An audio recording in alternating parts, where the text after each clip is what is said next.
RER Information.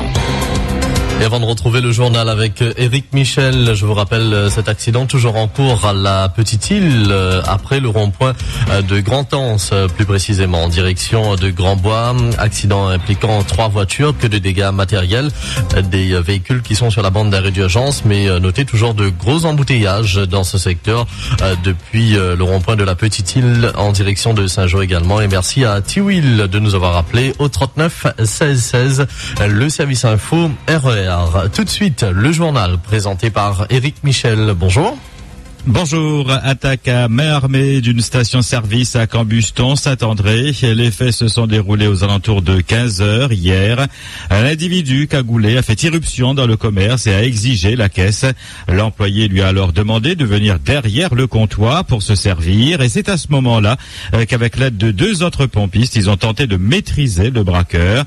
Ce dernier a réussi toutefois à s'échapper, mais a laissé son arme sur le comptoir. Il est reparti avec quelques paquets de cigarettes. Les gendarmes se sont bien sûr saisis du fusil. Une enquête est ouverte. Incendie hier après-midi dans une maison au chemin Patelin, Ravine-Creuse, Saint-André. Personne n'a été blessé. Les pompiers ont mis 2 heures avant de maîtriser le sinistre. La maison était vide au moment de l'incendie qui a tout détruit et était habitée par un homme seul, le fils de l'ancienne propriétaire des lieux. Une maison qui datait du début du siècle dernier. Les causes de l'incendie sont encore inconnues. Le feu a aussi ravagé une maison très tôt hier matin au port, aux alentours de 4 heures. C'est le fils de la famille qui a été réveillé par la fumée. Âgé de 19 ans, il a rapidement évacué ses parents, ses tontons et sa tante. 5 personnes ont dû être hospitalisées pour des brûlures au bras ou une légère intoxication par la fumée. Le feu a pratiquement tout détruit dans cette maison de la cité Maloya. Une cigarette mal éteinte serait à l'origine de l'incendie.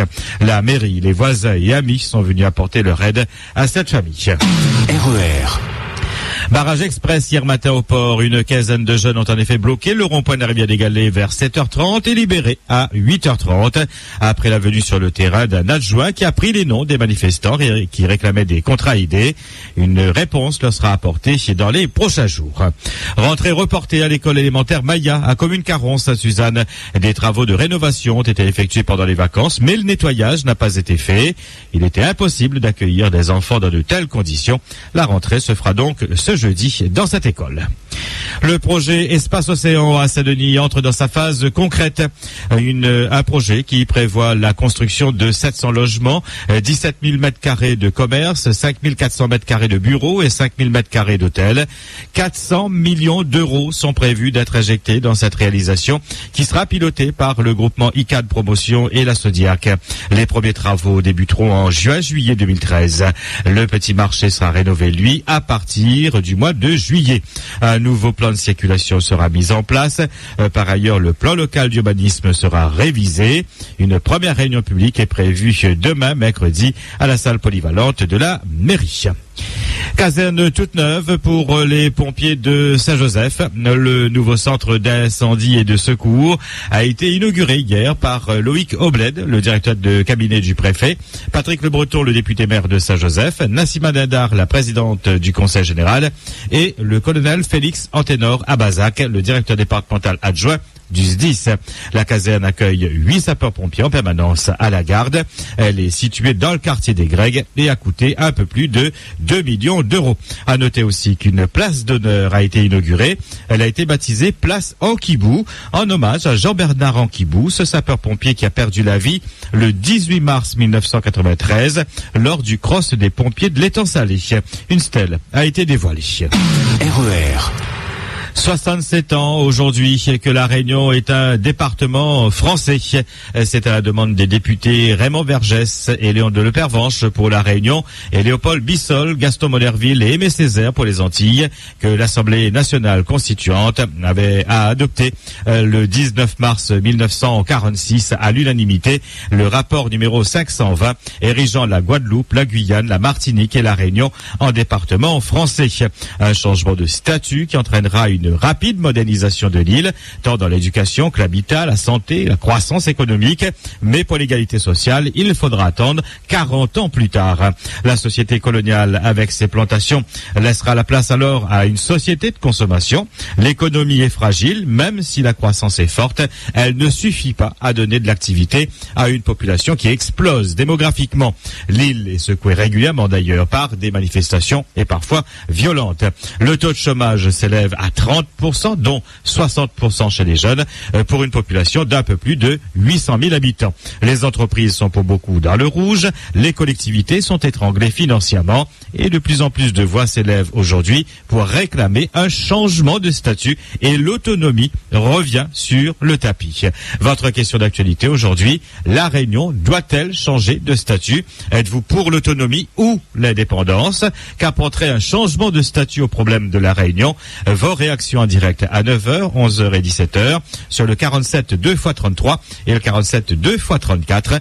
Sur Facebook, rendez-vous sur la page RER Radio officielle et puis vous avez aussi notre site internet www.rer.ru. La 3e édition de la semaine de l'industrie a débuté hier et s'achèvera dimanche. Son objectif est de renforcer l'attractivité de ce secteur et de ses métiers, et particulièrement auprès des jeunes et des demandeurs d'emploi. Le tissu industriel est certes peu ouvert vers l'industrie lourde à La Réunion. Selon les chiffres de la DIR, 360 entreprises d'au moins 10 salariés ou d'au moins 800 000 euros de chiffre d'affaires appartiennent au secteur de l'industrie. Ces entreprises réalisent plus de 2 milliards d'euros de chiffre d'affaires, 560 millions d'euros de valeur ajoutée et plus de 85 millions d'euros d'investissement. Plus de 10 000 personnes travaillent dans ce secteur. Près de 2 tiers sont employés dans l'industrie manufacturière et 1 tiers dans l'industrie agroalimentaire. 4 principales actions marqueront cette semaine de l'industrie.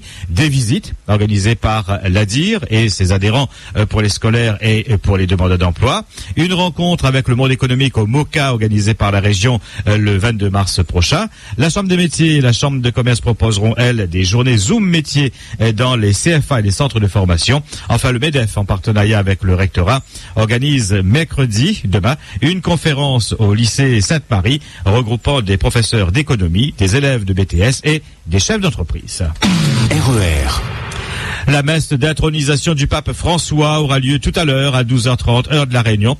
Un événement auquel assistera les chefs d'État et de gouvernement. La France sera représentée par le Premier ministre Jean-Marc Ayrault et le ministre des Affaires étrangères Laurent Fabius.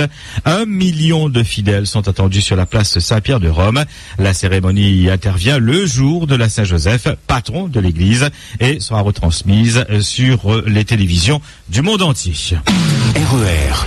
Un mot de sport en football. La Saint-Louisienne est aux Seychelles. Elle va disputer cet après-midi le premier de ses 2 matchs comptant pour la phase qualificative de la Coupe des clubs champions de l'océan Indien. Les Verts affronteront le SC Pamplemousse de l'île Maurice. RER. 8h07 sur RER. C'est le point final à ce 5-8. Merci à tous de votre fidélité, de votre attention. Bonne journée. RER. La radio qui vous transporte sur toute l'île.